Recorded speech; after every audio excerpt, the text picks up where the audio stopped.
Hello students, welcome back to our channel. तो आज जो टॉपिक हम करने वाले हैं उसका नाम है development of government administration as a discipline. Government administration या पब्लिक एडमिनिस्ट्रेशन एक ही बात है।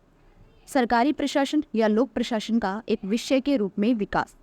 सरकारी प्रशासन या लोक प्रशासन का विकास 6 चरणों में हुआ है। 6 स्टेप्स में लोक प्रशासन या सरकारी प्रशासन का विकास हुआ है। पहला चरण है जो कि 1887 से 1926 तक था। इसमें राजनीतिक प्रशासन द्विभाजन पाया जाता है, यानी राजनीति का और प्रशासन का विभाजन किया गया था इस पहले चरण में। दूसरा चरण है 1927 से 1937 तक। इसमें इसे बोल सकते हैं सिद्धांतों का स्मरण युग, क्योंकि इसमें बहुत सारे सिद्धांत बनाए गए थे लोक प्रशासन से रिलेटेड। तीसरा चरण है 1938 से 1947। चुनौतियों का काल आया है। सिद्धांत निर्माण के बाद लोक प्रशासन को कुछ चुनौतियों का सामना करना पड़ा था इस काल में। चौथा चरण आता है 1948 से 1970 तक, जिसे संकट काल के नाम से बोला जाता है। इसमें लोक प्रशासन जो है वो अपना स्वरूप खो चुका था। पांचवा चरण 1971 से 1990 तक का आता है। इसमें लोक प्रशासन अंतर विषयक बन गया था, इंटरडिसिप्लिनरी बन गया था और परिपक्वता का काल था ये लोक प्रशासन के लिए। छठा चरण आता है 1991 से प्रेजेंट तक का। ये जो काल है वो है लोक नीति का, पब्लिक पॉलिसी का, पब्लिक चॉइस का और न्यू पब्लिक मैनेजमेंट का काल इसे बोला जाता है। अब एक एक चरण को हम स्टेप बाय स्टेप्स करते हैं। पहला चरण है राजनीति का प्रशासन से द्विविभाजन। इस चरण का, इस काल का मूलभूत विषय था प्रशासन को राजनीति से अलग करना, एडमिनिस्ट्रेशन को पॉलिटिक्स से अलग करना। यह चरण वुड्रो विल्सन के लेख द स्टडी ऑफ एडमिनिस्ट्रेशन से शुरू होता है। वुड्रो विल्सन को फादर ऑफ पब्लिक एडमिनिस्ट्रेशन भी माना जाता है। इस चरण की शुरुआत हुई थी वुड्रो विल्सन की इस बुक से, द स्टडी ऑफ एडमिनिस्ट्रेशन से। वुड्रो विल्सन अमेरिका के राष्ट्रपति भी बने थे। वो प्रिंसटन यूनिवर्सिटी के पॉलिटिकल साइंस के प्रोफेसर भी रहे हैं। इसमें विल्सन ने कहा था इस बुक में, द स्टडी ऑफ एडमिनिस्ट्रेशन में, एक संविधान की रचना करना आसान है, एक संविधान को बनाना आसान है, लेकिन इसे चलाना बहुत मुश्किल है। उन्होंने इस चलाने पर फोकस किया है। चलाने का काम कौन करेगा? प्रशासन करेगा, एडमिनिस्ट्रेशन करेगा। राजनेताओं द्वारा बनाए गए संविधान, कानूनों, नियमों का संचालन प्रशासन करता है।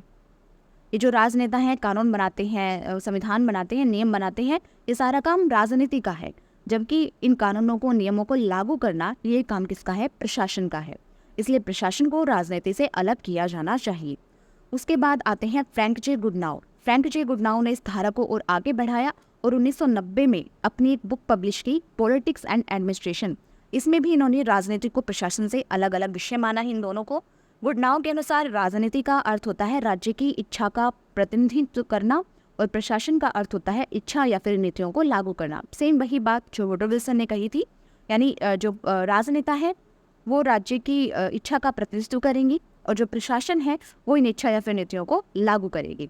गुडनाउ को माना जाता है father of American public administration. America लोक प्रशासन के पिता माना जाता है गुडनाउ को, और वुड्रो विल्सन को माना जाता है लोक प्रशासन के पिता के रूप में।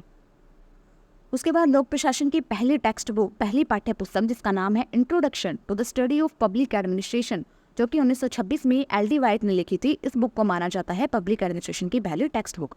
इसमें वाइट ने राजनीति और प्रशासन का विभाजन किया है। राजनीति को इसमें प्रशासन से इन्होंने अलग किया है। एल.डी. वाइट के अनुसार लोक प्रशासन का कार्य राजनेताओं के द्वारा बनाए गए कानूनों को लागू करना और दक्षता को प्राप्त करना है। यानी लोक प्रशासन का काम क्या है? जो राजनेताओं ने कानून बना दिए हैं, नेताओं ने जो कानून बना दिए हैं, उनको लागू करना और उनमें दक्षता प्राप्त करना। सेम वही बात है कि कानून बनाने का काम नेता लोग करेंगे, उनको लागू करने का काम प्रशासन का है। इस चरण की 2 विशेषताएं रही हैं। एक तो इसमें लोक प्रशासन का जन्म हुआ, पब्लिक एडमिनिस्ट्रेशन का जन्म हुआ, और दूसरा इसमें राजनीति को प्रशासन से अलग किया गया। तो यहाँ ये पहला चरण खत्म होता है। उसके बाद आता है दूसरा चरण, जिसे सिद्धांतों का स्वर्ण युग बोला जाता है। इस समय में Henri Fayol, W.F. Willoughby, Mary Parker Follett, Mooney व रैली, लूथर गुलिक, ओवरिक, इन विद्वानों ने प्रशासनिक सिद्धांतों का निर्माण किया। एडमिनिस्ट्रेशन थ्योरीज इन्होंने बनाई।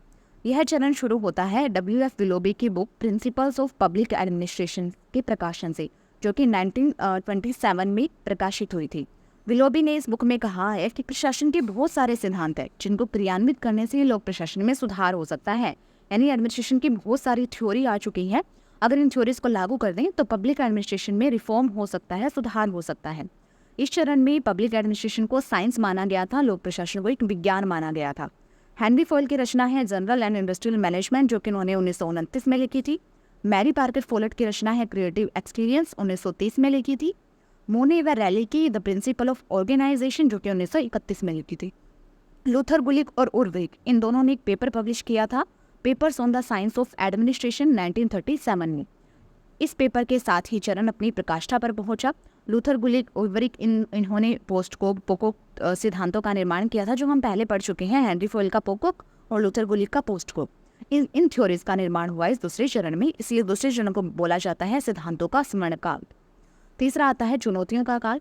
इस चरण की शुरुआत होती है चेस्टरी बनार्ड की book the function of executive से, जो कि 1938 में इन्होंने लिखी थी। इसी चरण में एल्टन मेयो आए, जिन्होंने अनौपचारिक संगठनों पर जोर दिया, इनफॉर्मल ऑर्गेनाइजेशंस पर जोर दिया, जैसे कि दबाव समूह हैं, पॉलिटिकल पार्टीज हैं, या फिर NGOs वगैरह हैं, प्राइवेट इंस्टीट्यूशन है, उन पर इन्होंने जोर दिया। रॉबर्ट डाहल ने अपना एक लेख लिखा था the science of public administration, जो कि 1947 में लिखा था डाहल ने। इसमें इस बात का खंडन किया गया कि लोक प्रशासन एक विज्ञान है। डाहल ने अपने इस बुक में माना कि लोक प्रशासन को एक विज्ञान नहीं कह सकते, पब्लिक एडमिनिस्ट्रेशन को साइंस नहीं मान सकते, क्योंकि पब्लिक एडमिनिस्ट्रेशन को साइंस मानने से संबंधित 3 बाधाएं आती हैं। पहली बाधा है कि विज्ञान मूल्य शून्य है। विज्ञान क्या है? वैल्यू फ्री होता है, जबकि प्रशासन में वैल्यू का बाहुल्य पाया जाता है। विज्ञान बिल्कुल न्यूट्रल होता है, जबकि प्रशासन में जो स्टडी की जाती है वो लोगों पर की जाती है, और लोगों के बहुत सारे मूल्य होते हैं जो टाइम टू टाइम चेंज होते भी रहते हैं। इस प्रकार प्रशासन को हम विज्ञान नहीं मान सकते। दूसरा है मनुष्य के व्यक्तित्व अलग अलग होते हैं, उनकी पर्सनैलिटी अलग अलग होती है, जिससे उनके काम भी अलग अलग हो जाते हैं। लोक प्रशासन में स्टडी एरिया जो होता है हमारा वो ह्यूमन है, और ह्यूमन पर्सनैलिटी अलग अलग होती है, जिससे उनके काम भी अलग अलग हो जाते हैं। जबकि विज्ञान में क्या होता है, जो चीज़ स्टेबल है वो चीज़ वही रहेगी, उसमें चेंज नहीं हो सकता।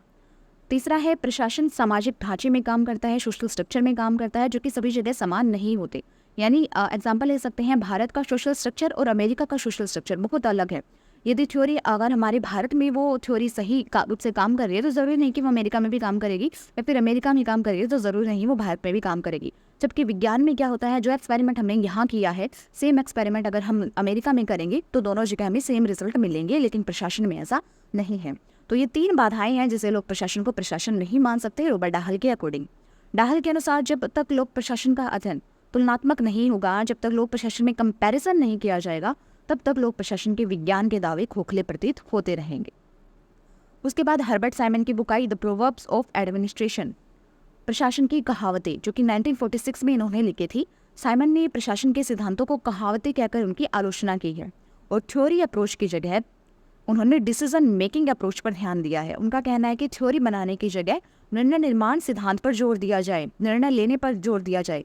इस प्रकार ये तीसरा चरण जो रहा वो चुनौती और आलोचनाओं से भरा रहा। इसमें आलोचक जो है मुख्य रूप से वो हर्बर्ट साइमन रहे हैं, जिन्होंने अपनी बुक प्रोवर्ब्स ऑफ एडमिनिस्ट्रेशन में ऊपर बनी जितनी भी थ्योरीज है उनकी आलोचना की। साथ ही रॉबर्ट डाहल ने भी लोक प्रशासन को विज्ञान मानने से मना कर दिया। तो इस प्रकार तीसरा चरण रहा चुनौतियों का, आलोचनाओं का काल। उसके बाद चौथा काल आता है पहचान और संकट का काल। पहचान और संकट का काल, राजनीतिक प्रशासन जो है वो द्विभाजन और प्रशासन के सिद्धांतों को नकारने के साथ साथ लोक प्रशासन को संकट का भी सामना करना पड़ा। ये जो चौथा काल आता है ना, संकट का काल, इसमें राजनीतिक प्रशासन का जो द्विभाजन पहले किया जा चुका था और जो सिद्धांत बनाए जा चुके थे उनको इसमें नकार दिया गया। तो इस प्रकार लोक प्रशासन को संकट का सामना करना पड़ा, क्योंकि ना तो उसको विज्ञान माना गया और ना ही राजनीति को प्रशासन से अलग करने की बात सही मानी गई। कुछ विद्वान तो राजनीति विज्ञान की तरफ ही लौट गई, उन्होंने माना कि प्रशासन राजनीति अलग अलग नहीं है। तो कुछ विद्वान दोबारा से पॉलिटिकल साइंस की तरफ लौट गए, तो कुछ विद्वान जो हैं वो आगे बढ़े, वो इस फील्ड में आगे बढ़े, प्रशासनिक विज्ञान की ओर बढ़े। दोनों ही मामलों में लोक प्रशासन ने अपनी जो पहचान अभी तक बना रखी थी वो खो दी थी। इस समय फेडरिक्स और डगलस मैगीगर ये जो महत्वपूर्ण विद्वान थे, इन विद्वानों ने 1956 में एडमिनिस्ट्रेशन साइंस क्वार्टरली इस नाम से एक पत्रिका, एक मैगजीन का प्रकाशन किया। इस प्रयास में भी लोक प्रशासन को अपना स्वरूप खोना पड़ा और इसे बिजनेस मैनेजमेंट की तरफ जाना पड़ा, व्यावसायिक प्रबंधन की ओर लौटना पड़ा। तो इस प्रकार जो चौथा चरण रहा है वो लोक प्रशासन के लिए संकट का काल रहा है, उसकी पहचान का काल रहा है। उसके बाद पांचवा काल आता है अंतर्विषयक और परिपक्वता का काल। चौथे चरण में लोक प्रशासन को हिला कर रख दिया, क्योंकि एकदम से चमत्कार हो गया, क्योंकि दूसरे शास्त्रों के वैज्ञानिक लोक प्रशासन में रुचि लेने लगे थे। इकोनॉमिक्स के, साइकोलॉजी की, सोशियोलॉजी के, पॉलिटिकल साइंस के सारे विद्वान इकट्ठा हो गए और सबने पब्लिक एडमिनिस्ट्रेशन में रुचि लेना शुरू कर दिया। इस सबके प्रयासों के फलस्वरूप लोक प्रशासन इंटरडिसिप्लिनरी बन गया। समाजशास्त्रों में यदि सबसे अधिक कोई इंटरडिसिप्लिनरी, कोई अंतर विषयक विषय है तो वह लोक प्रशासन ही माना जाता है। इस चरण में वाल्डो, FW रिक्स जैसे विद्वानों का योगदान रहा। रिक्स ने तुलनात्मक लोक प्रशासन के अध्ययन पर जोर दिया। कंपैरेटिव पब्लिक एडमिनिस्ट्रेशन के अध्ययन पर इन्होंने जोर दिया। पहले केवल पश्चिमी देशों की संस्कृतियों का अध्ययन किया जाता था, यानी वेस्टर्न कल्चर का ही स्टडी की जाती थी पहले के टाइम में, लेकिन अब थर्ड वर्ल्ड कंट्रीज यानी एशिया, अफ्रीका, इन देशों की भी संस्कृति की स्टडी की जाने लगी। इस काल में फ्रैंक मैरिनी द्वारा रचित एक book towards a new public administration Minnowbrook perspective, जो कि 1971 में प्रकाशित हुई थी, उसके साथ जो नया लोक प्रबंधन, नया लोक प्रशासन है, उसकी विचारधारा विकसित हुई। एक न्यू पब्लिक एडमिनिस्ट्रेशन की आइडियोलॉजी विकसित हुई और वाल्डो द्वारा एक बुक लिखी गई, public administration in a time of turbulence. इसने भी लोक प्रशासन को सहारा दिया। इस प्रकार पांचवां चरण लोक प्रशासन के लिए अच्छा रहा, क्योंकि लोक प्रशासन इसमें अंतर विषय बन गया, इसमें लोक प्रशासन में परिपक्वता आई। उसके बाद अंतिम चरण है लोक नीति, लोक विकल्प और नवीन लोक प्रबंधन का काल। छठे चरण की शुरुआत हुई थी 1991 में, जब वैश्वीकरण आया, उदारीकरण आया, ग्लोबलाइजेशन आया, प्राइवेटाइजेशन आया। अब राज्य के साथ साथ मार्केट भी आया, बाजार भी आया। वैश्वीकरण आने के साथ ही बाजार आया था, साथ ही साथ तीसरा क्षेत्र आया CPR संस्थाओं के रूप में। CPR यानी कॉमन प्रॉपर्टी रिसोर्सेज। तीसरा क्षेत्र आया CPR का। इनका प्रबंधन होता है कम्युनिटी के हाथों में, समुदाय के हाथों में। फॉर एग्जाम्पल, खेती के लिए पानी की व्यवस्था करना कई राज्यों में किसानों ने अपने हाथों में ले रखी है। कई राज्यों में किसान अपनी खेतों में सिंचाई का काम खुद ही करते हैं, अब ये काम सरकार का नहीं रहा। दूसरा एग्जाम्पल इसमें ये ले सकते हैं कि केरल में मछली उद्योग को मछुआरों की सहकारी समितियां संभाल रही हैं। वैसे मछली उद्योग का काम सरकार के अंडर में आता है, लेकिन केरल में मछुआरे इस उद्योग को संभाल रहे हैं। तो इस प्रकार तीसरा क्षेत्र CPR कम्युनिटीज़, इसमें जो समुदाय हैं उन्होंने कुछ चीज़ों का प्रबंधन, कुछ सर्विस का प्रबंधन अपने हाथ में ले रखा है। इसी समय न्यू पब्लिक मैनेजमेंट का विचार भी आया, नवीन लोक प्रबंधन का विचार आया, जिसकी शुरुआत 1991 में क्रिस्टोफर हुड ने की थी। इस प्रकार लोक प्रशासन में धीरे धीरे कंट्रोल, लाइसेंस या परमिट को कम करने का प्रयास किया गया, क्योंकि कम्युनिटी ने कई चीज़ों का प्रबंधन अपने हाथों में ले लिया था। इस प्रकार छठे चरण में क्या हुआ, वैश्वीकरण आया, मार्केट आया और तीसरा क्षेत्र CPR आया। उसके साथ साथ नया लोक प्रबंधन आया और लाइसेंस परमिट को कम करने का प्रयास किया गया। नवीन लोक प्रबंधन यानी न्यू पब्लिक मैनेजमेंट की कुछ विशेषताएं हैं, जैसे कि प्रतिस्पर्धा का विकास हुआ, कंपटीशन बढ़ा और चयन, लोगों के सामने विकल्प ज़्यादा हो गई थी। उदारवाद आया, मितव्ययता आई जिसमें खर्चा कम हुआ, कार्यकुशलता, प्रभावशीलता देखने को मिली। नौकरशाह के अपोजिट थी ये। नवीन लोक प्रबंधन की जो नीति है वो नौकरशाही के अपोजिट थी, इसमें लाल फीताशाही का कोई काम नहीं था। उसके बाद नियमों की जो गुणवत्ता है उसमें सुधार किया गया, सत्ता का विकेंद्रीकरण किया गया, सत्ता का बंटवारा किया गया, जन जवाबदेही, लोगों के प्रति जवाबदेही बढ़ाई गई, जन आवश्यकता, लोगों की आवश्यकताओं की तरफ ध्यान दिया गया, सार्वजनिकता और निजी क्षेत्र प्रबंधन शैली का अनुकरण किया गया, यानी प्राइवेट एडमिनिस्ट्रेशन और पब्लिक एडमिनिस्ट्रेशन दोनों को मिलाने का इसमें काम किया गया है। तो इस तरीके से हमने आज किया है सरकारी प्रशासन या लोक प्रशासन का एक विषय के रूप में किस प्रकार विकास हुआ है। आज के लिए इतना ही, मिलते हैं नेक्स्ट वीडियो में एक नए टॉपिक के साथ।